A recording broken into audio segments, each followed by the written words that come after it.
Pixel is kind of the default Android for most people, while the iPhone is obviously the king of the Apple castle. Usually, Android phones and Pixels especially are popular for giving you a killer bang for your buck, which is something we can't say about Apple, though this year Apple might have actually built the best Android phone on the market. Let us tell you why as we dive into the design, display, battery, performance, and cameras. Hey, I'm Olive, your host here at Versus.com, and remember that you can join our community by hitting the join button below for exclusive videos and perks. Both the Pixel 10 and the iPhone 17 look a lot like the phones they replace, the Pixel 9 and iPhone 16. They both also have this nowadays generic style with flat front glass, sides, and back. The only thing that makes them look different is how the cameras are laid out. We have been using MagSafe on iPhones since 2020, but the Pixel 10 is finally joining the party with Pixel Snap, which is basically Google's version of the same thing. When it comes to the build, both phones use matte aluminum frames and a glass backs. The Pixel 10 goes for a glossy finish on its Gorilla Glass Victus 2, whereas the iPhone sports a frosted look. Apple, however, doesn't actually say what kind of glass they are using on the 17. For weight, the iPhone is the lightest at only 6.1 ounces, and you will definitely feel that lightness if you are scrolling for hours. So as always, let's check in with the team and see who likes which design best. The iPhone. The Pixel. The iPhone. The iPhone. The Pixel. You? I'm gonna have to go for the iPhone. Now let's take a closer look at those displays.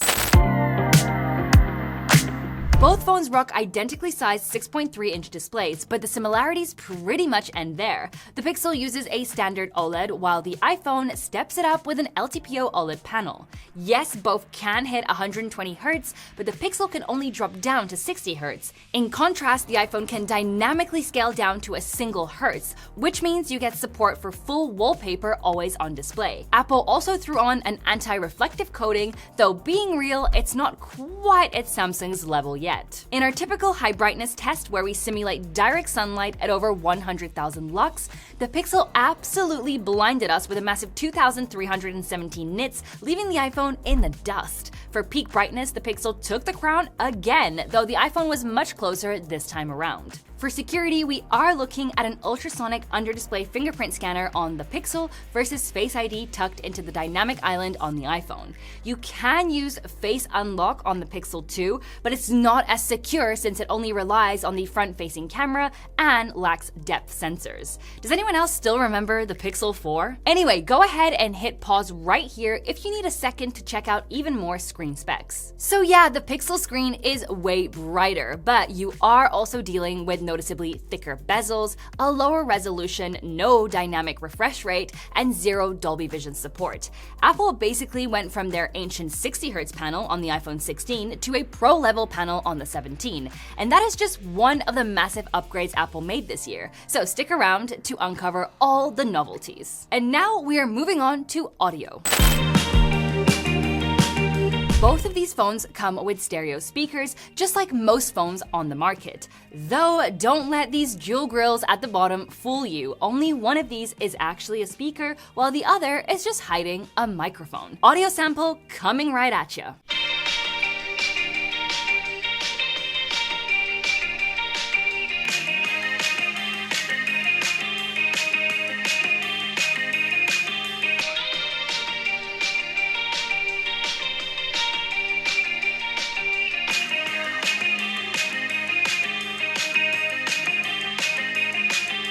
So, in person, we can tell you the Pixel is definitely louder than the iPhone. It does have a tiny bit more distortion when you crank it to the max, but it is nothing to write home about. By the way, our YouTube stats just gave us the gossip that most of you are watching right now, but hey, you're not subscribed yet. So if you want more polished reviews like this one, just hit that subscribe button right below. Oh, and don't forget, you can check out both of these phones using the direct links in the description, so no typing required. But let's keep it moving to the cameras because we have some massive changes this year. For the main shooters, we are looking at 48 megapixel cameras on both phones. Now, the sensor on the Pixel 10 is technically new, but it is actually a downgrade, since the Pixel 9 had a much larger 50 megapixel sensor. On the flip side, Apple didn't change a single thing here, so we get the exact same lens and sensor as last year. Both take really good shots, but the Pixel usually gives you more true-to-life tones, whereas the iPhone loves to crank up the warmth, especially on skin tones. Indoors though, the white balance can sometimes get a little wonky on both. Here, for example, the Pixel goes ice cold, and while the iPhone is more realistic, it still has a habit of overboosting orange tones. Moving to the ultra-wide, we have 13 megapixels on the Pixel and 48 megapixels on the iPhone. Both brands swapped in new hardware, but for the Pixel, it's actually a downgrade since the Pixel 9 came with a better 48 megapixel ultra-wide. Apple did the opposite, finally ditching the old 12 megapixel on the iPhone 16 for a much beefier 48 megapixel cam. You can tell right away that the Pixel usually delivers punchier colors. And listen, computational photography is cool and all, but physics is physics, and you can clearly see the iPhone definitely offers a better dynamic range and higher resolution. Indoors, the Pixel isn't quite as blue this time, making both photos look super similar.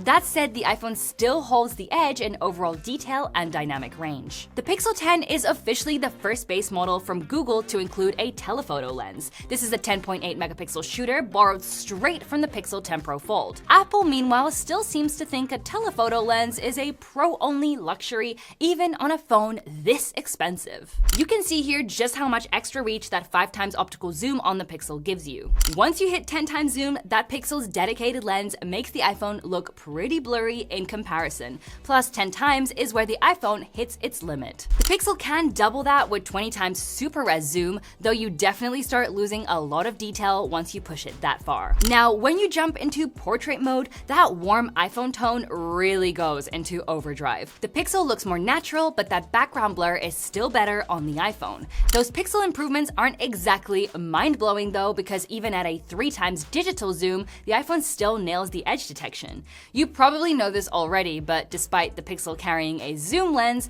it weirdly can't use it for portrait shots. Switching over to video, both phones max out at 4K 60 FPS, but if you are a regular here on our channel, you already know we always film our comparisons at 4K 30 FPS. You won't see a massive difference in the colors, but the detail is a totally different story. The iPhone looks as crispy as a Dorito, while the Pixel has this habit of smoothing out textures way too much, especially when things start moving fast. Both phones offer portrait video, but the resolution takes a hit. The iPhone drops to 4K 30 FPS, while the Pixel falls all the way down to 1080p 24 FPS. In this clip with good front lighting, the Pixel doesn't look terrible, but that lower resolution and frame rate definitely make the final footage look a bit rough. For the ultra-wide video, the Pixel tops out at 4K 30 FPS, but the iPhone can once again push 4K 60 FPS. And just like with the main cam, the iPhone takes the win once again for detail. The Pixel again isn't terrible, but you can definitely see more chromatic aberration on the bright spots in the background like here. Flipping these phones around, we have a 10.5 megapixel selfie cam on the Pixel and a brand new 18 megapixel shooter on the iPhone.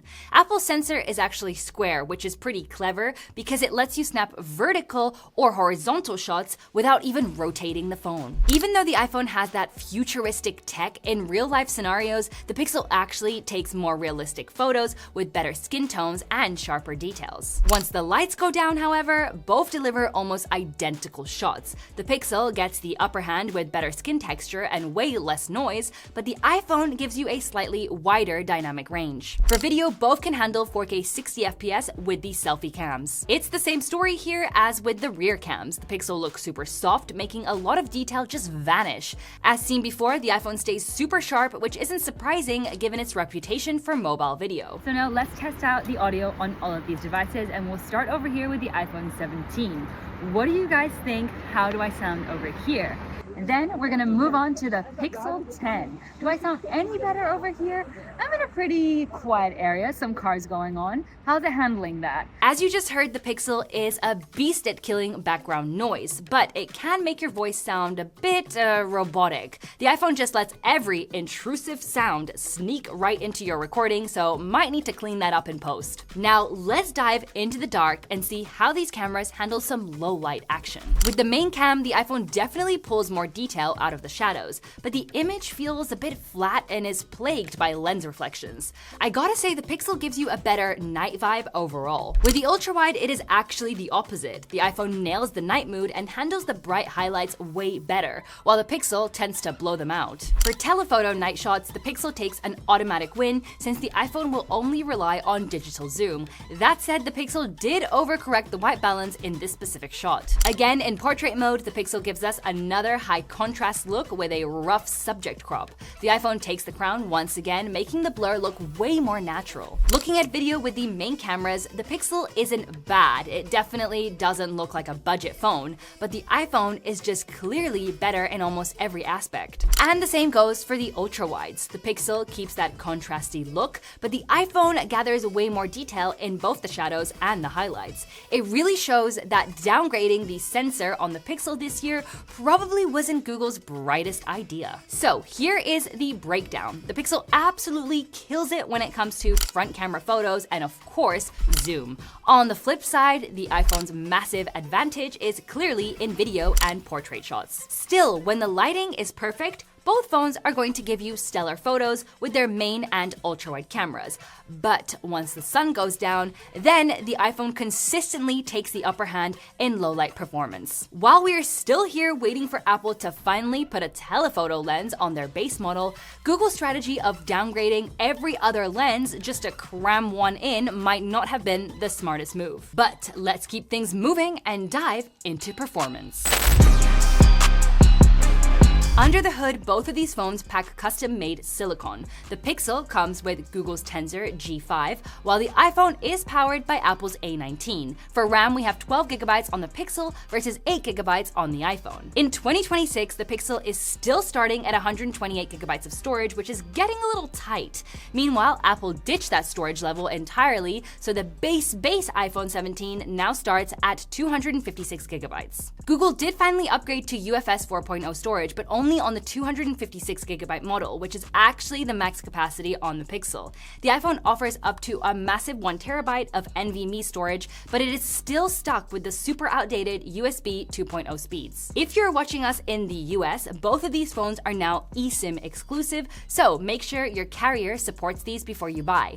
If you are in Europe, however, or anywhere else, you still get physical SIM slots on both. To see what these chips are made of, we did some real-world testing. We started with gaming and we ran 15-minute sessions with cooldown time in between. First off, a reality check. That Tensor chip still has compatibility issues, so some AAA titles like Grid Legends just won't run. The iPhone handles these kinds of games like a champ, though it does get a bit toasty, hitting around 116 degrees Fahrenheit. On games that actually work, like Wuthering Waves, both are smooth, but with the graphics cranked to the max, the Pixel struggled more, dropping from 60 to 41 FPS. The iPhone only dipped to 50 FPS. For temps, the Pixel was the hotter of the two, reaching a sweaty 120 degrees Fahrenheit. Moving away from gaming, we exported 99 photos in Lightroom. Unfortunately for Google, the iPhone finished the job in literally half the time. We also rendered a 1-minute 4K 30fps video in CapCut, and the iPhone took the win once again with a solid 13-second lead over Google's phone. Benchmarks do not always tell the whole story about a phone's real performance, but to give you a point of reference, let's check the numbers. In Geekbench 6, just as we saw in our real-world tests, the iPhone dominated in both single-core and multi-core performance. During the 3D Mark Wildlife Extreme stress test, the iPhone not only reached a higher score, but also sustained the load so much better that its lowest loop was still higher than the Pixel's best. As for Antutu, scores aren't actually comparable between Android and iOS, so we're just showing these for reference. Look, the reality is that Google's Tensor chip just isn't built for raw performance, period. Sure, if you aren't a hardcore gamer or video editor, both phones will feel perfectly smooth in daily use. But for premium devices, we definitely expected more from Google, and it's been the same story since the Tensor G1. So if you push your phone to the absolute limit, I think you already know which one is the winner. But hey, Google is a software company first, right? Let's see what Google is hiding in the software department.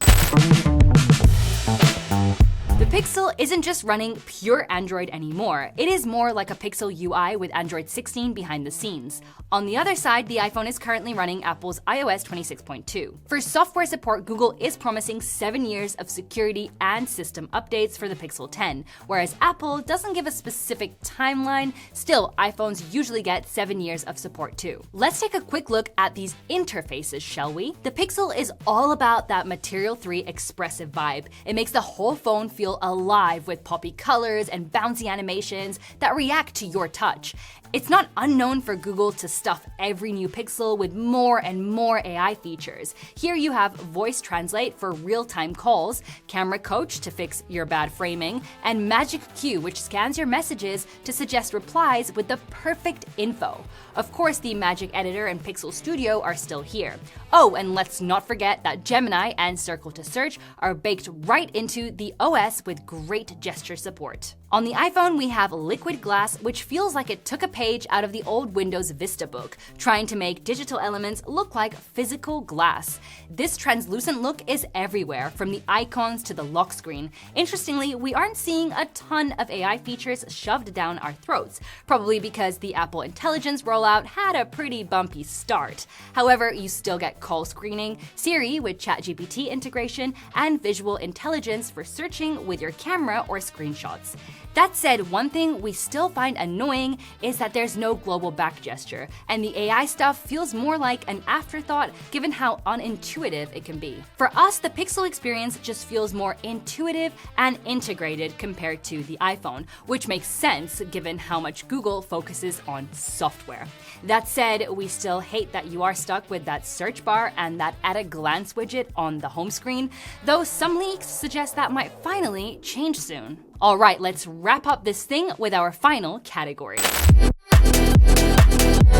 For the raw battery size, the Pixel is packing a beefy 4,970 mAh cell and supports 30 watts wired charging. Apple, in classic fashion, keeps their wired speeds a secret, but for wireless charging, the iPhone actually takes the lead with support for up to 25 watts. Both phones can handle reverse charging with a cable, but the iPhone is the only one that can do it wirelessly, though it only works with MagSafe power banks snapped onto the back. Ironically, the Pixel dropped this feature because of Pixel Snap. In our new exhaustive battery drain test, we calibrated both phones to 500 nits and turned all battery-saving features off. We ran a 9-app loop, starting with an hour of Instagram scrolling, assisted by our awesome Versus bot. After that, we hit 30 minutes of 4K video recording, then an hour of web browsing, 1 hour of Google Maps navigation, followed by an hour of Subway Surfers. Next, another hour of YouTube streaming, an hour of music streaming, and an hour of video calling. Finally, another half hour of video recording and one last hour of Temple Run. After 8 hours and 2 minutes, the Pixel officially threw in the towel. The iPhone, however, kept going for an extra 3 hours, 2 minutes, and 45 seconds. Finally dying after a massive 11-hour run. We ran out of max revives, so to bring them back to life, we hooked them up to a 100 watts charger. The iPhone was the winner again, ready to battle in just 1 hour and 14 minutes while peaking at 33 watts. The Pixel lagged behind a bit, taking 1 hour and 26 minutes and only hitting a peak of 26 watts. So we have finally reached the moment of truth. Are these phones actually worth your hard-earned cash? Well, both start at the exact same $799, which is awesome because neither company hiked the price from last year. However, when you look at what you're actually getting for that money, it's clear that one of these is a much better deal, and for once, it's actually not the Android phone. If, for example, you want to match the iPhone's base storage on the Pixel, you have to drop an extra $100, which you could have to buy around 147 pounds of spaghetti instead.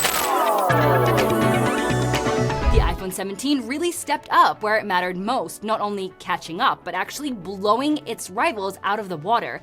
It comes with a superb display, a way more powerful processor, double the base storage, and those same excellent cameras. Toss in the improved charging speeds and massive battery life, and you've got the new king of bang for your buck. That title used to be the Pixel's whole personality, but this year the Pixel 10 feels like Google was just checking a box for their yearly release. Sure, you get the super handy Pixel Snap and a new telephoto lens, but that third lens cost us the high-end sensors that made the Pixel 9 so great.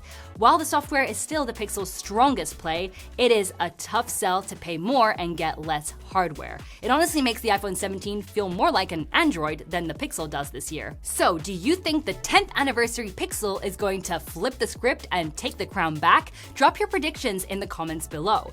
If you want to see how the Pro XL and Pro Max versions of these two beasts stack up, you better poke that link magically appearing on your screen right now. Oh, and before you finally go fold those clothes laying on your chair, don't forget to give us a big thumbs up if you enjoyed the video and hit subscribe because we're always testing the latest tech to help you make the best choice. We'll see you in our next video, and until then, take care.